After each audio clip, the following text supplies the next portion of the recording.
و در یک صحبتی که پیش از برنامه با شاکرجان حکیموف معاون رئیس حزب سوسیال دموکرات و پروفسور حقوق شناس داشتیم در این باره، از او پرسیدیم که بازداشت دو خبرنگار چی پیامدی برای آزادی بیان در تاجیکستان خواهد داشت؟ سطح پست و محدودیت فعالیت ایجادکاران را، به خصوص ژورنالیستان را و به تخیلات ایجادی آنها تاثیر منفی میرساند و آنها را کم جرأت‌تر میکند و روح آزادی خواهی شهروندان تاجیکستان را در عموم خللدار نموده، باعث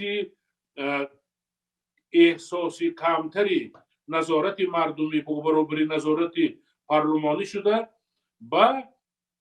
بیشتر شدن و اداره نشدن پدیده و ظهورات نامطلوب و مثل مناسبات کروپسیونی، حسابات دهنده نشدن دولت و دیگر عامل و سبب‌ها و شرط و انگیزه هایی که روند تشکل دولت معاصر را در تاجیکستان در رابطه با شکل اداره جمهوری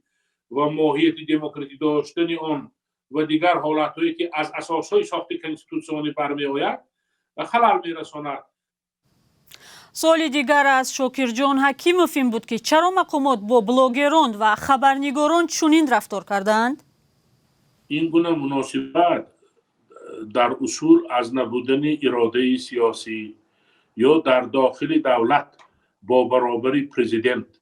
و مرکزهایی که مسئول قبول قرار و گرفتن تصمیم ها می باشند، باز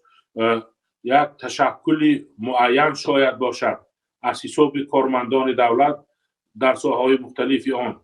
که منفعت‌های گروهی خود بالا از منفعت‌های استراتژیکی دولت داری می‌گذارند و زمان فرا رسیده است که رئیس جمهوری تاجیکستان این را درک کند، آشکار نماید و بها دهد، چون پیامد این گونه عملها باعث تاثیر منفی رساندن و فعالیت سوبیکت‌های فضای اطلاعاتی یعنی مطبوعات دولتی و واسطه‌های اخبار عامه نوبسته از تابعیت مأموری و شکل مالکیتشان می‌شود.